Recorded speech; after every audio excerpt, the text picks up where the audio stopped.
In this world, God created humans and then he created witches. The witches were given power and created with the express purpose of helping humanity as much as possible, and the witches agreed to do so in the spirit of friendship with humans.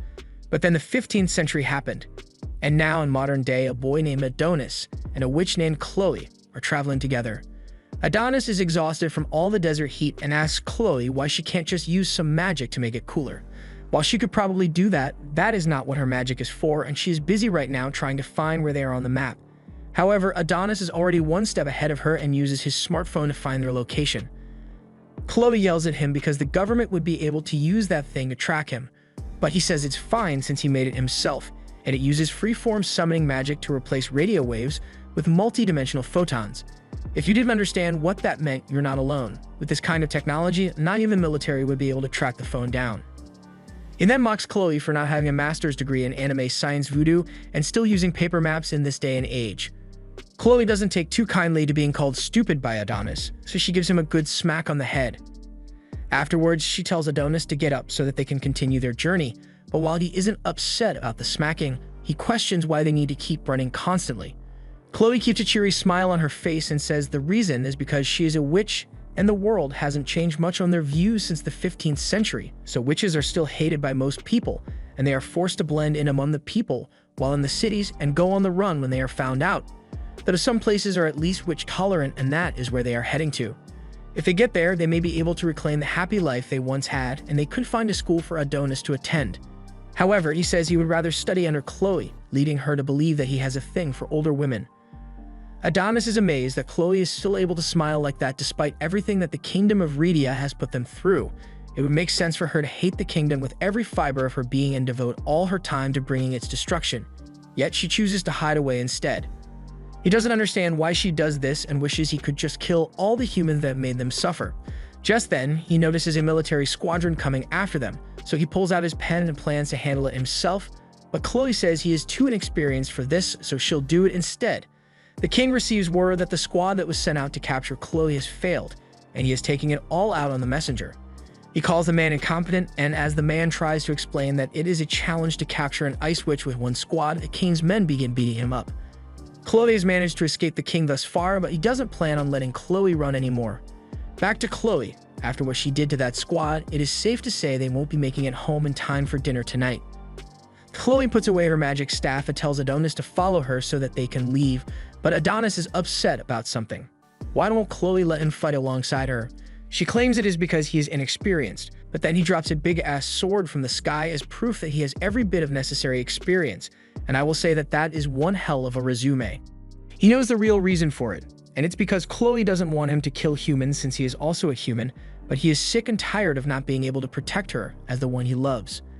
Chloe embraces him and tells him that she understands, but their touching moment is interrupted as one of the machines from the dead soldiers has captured their location and the Empire is using that to teleport them from where they are into the capital.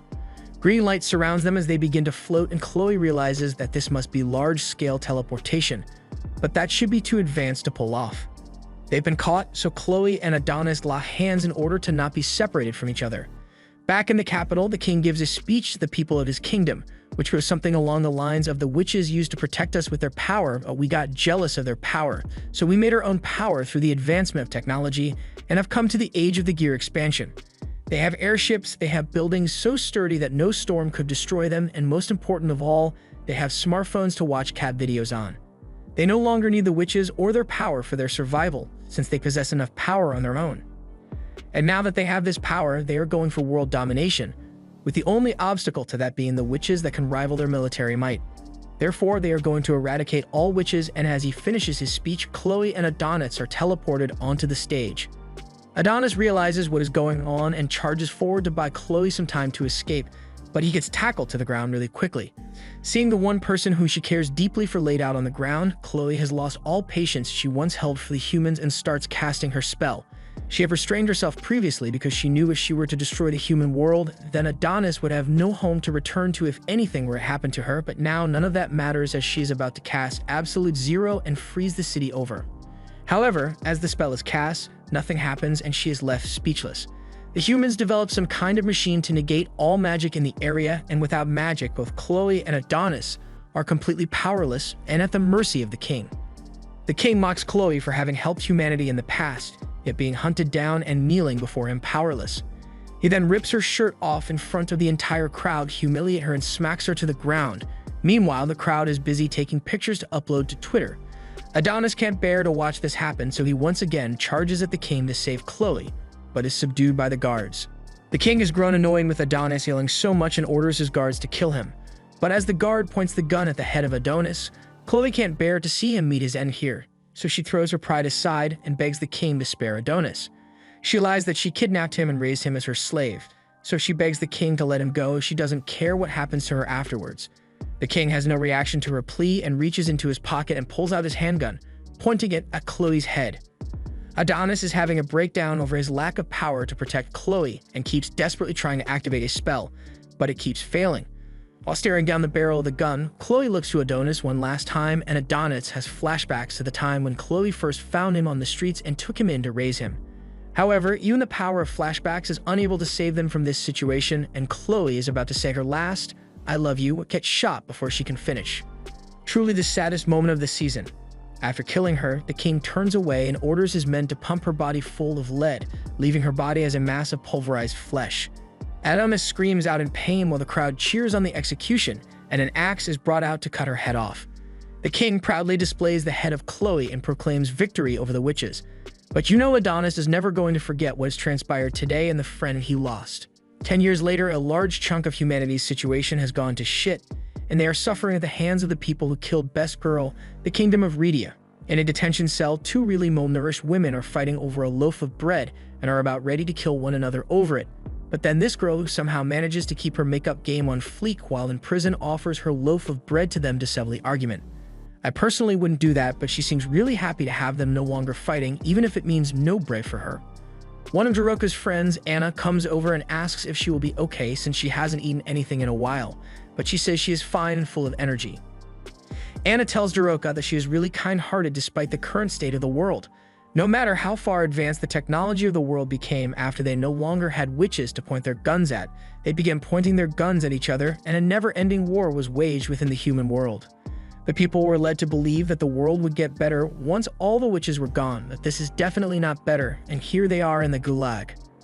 Daroka notices that Anna is upset, so she tries to cheer her up with a little puppet show. Even though they were dragged here after they lost to the kingdom, but it will surely work out somehow.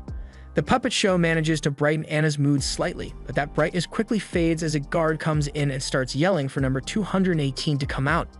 So far, 4 people have been called out like this, yet no one has ever come back after they were called out. The guard continues to tell for number 218, and as Anna looks down at her hands, she is horrified to discover that she is 218, and the one that they are calling out. Daroka notices this, and at the last second, switches out her number with Anna to spare her friend whatever unknown fate awaits. She is taken to a room where this person is evaluating her and tells her to strip down. She is shocked, but the guy tells her to get used to it since this is all she's good for now. The manager walks up to her and tells her that the Kingdom of Rhydia is the world's superpower, and the only use Rhydia has for her is as a sex slave. So she's going to become a sex slave to some lord of the kingdom, and there is nothing she can do about it. Except there is something she can do about it, and bites the manager's finger to get him to let go of her. She takes off running, but also steals the manager's phone in order to set all the other prisoners free. However, the phone requires voice authentication to be able to perform commands, so Daroka is forced to do an impression of the manager to get it to open all the cells, and then they all run like hell.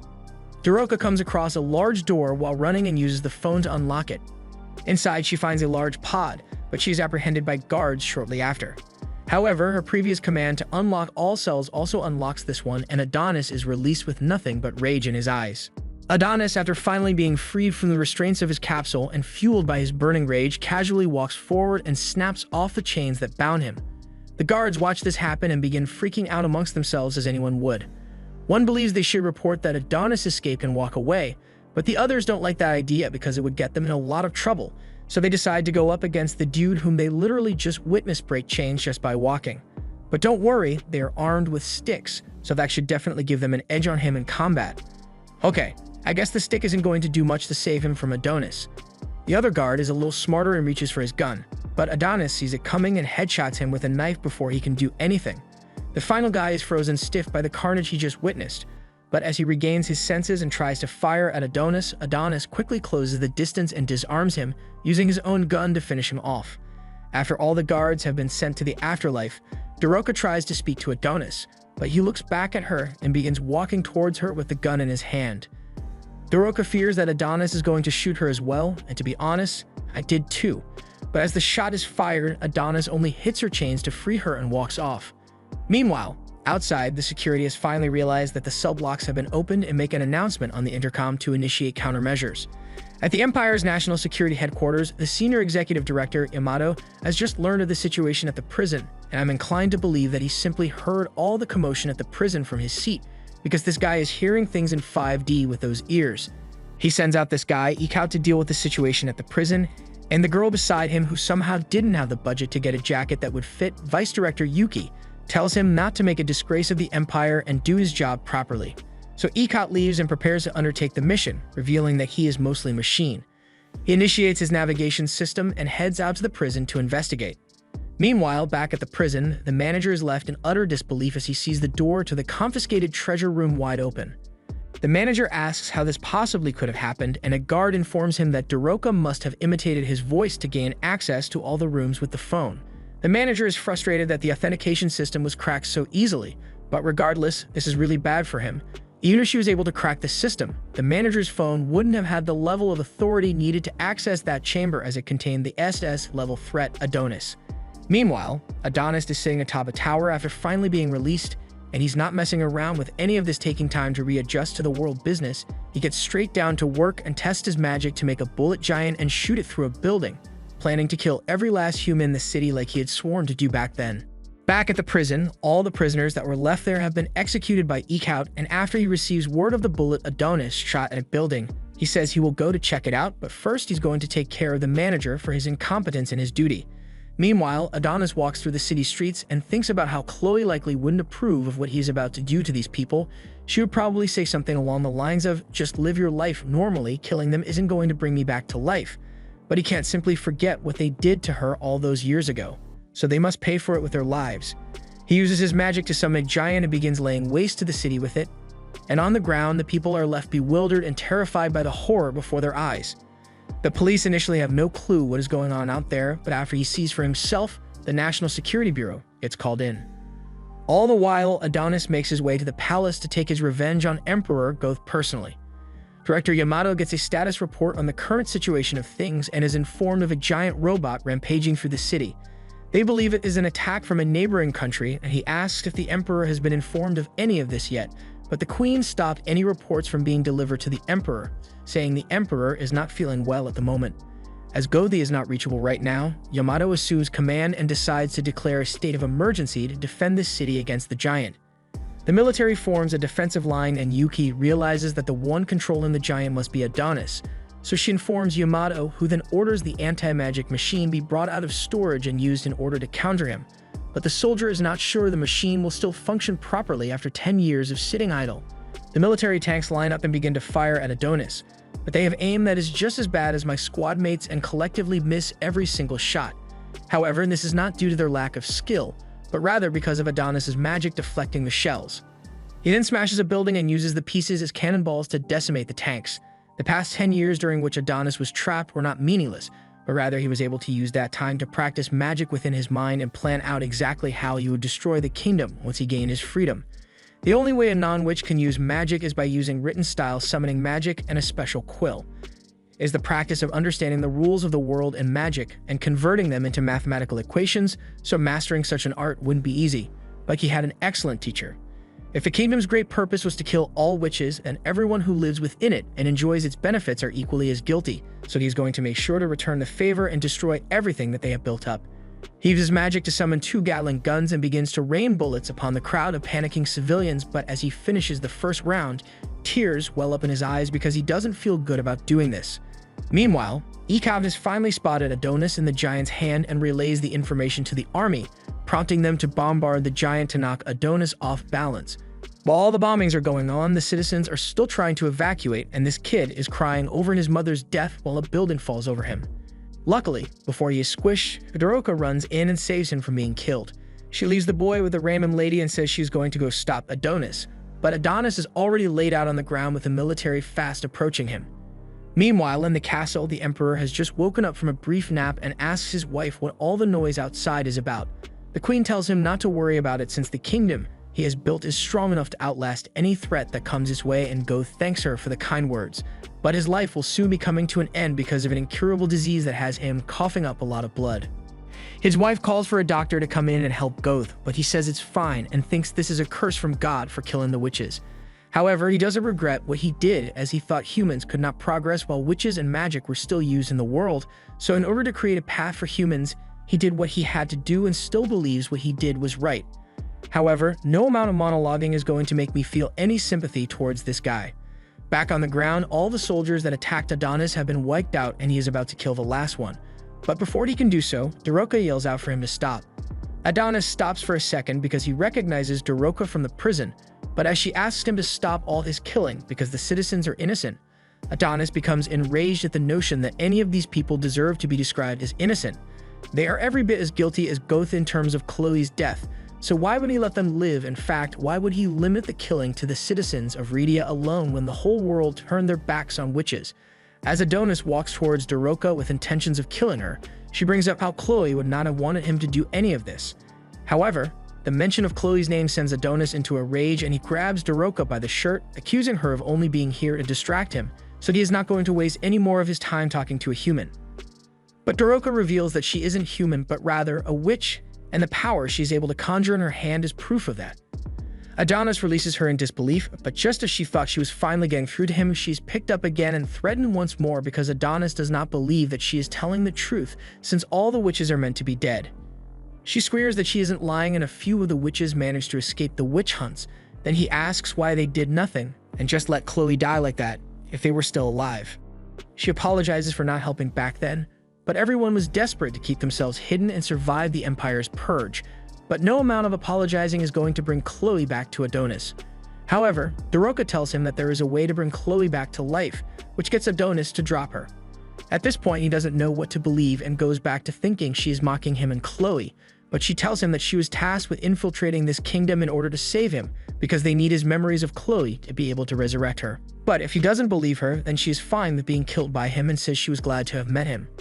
Looking at her smile in the face of death, he remembers Chloe's face and drops his sword, finally being willing to believe her and take her hand. But life is not going to let this man go an episode without witnessing someone important to him die as Eekhout smokes Daroca. This was the end of episode 2.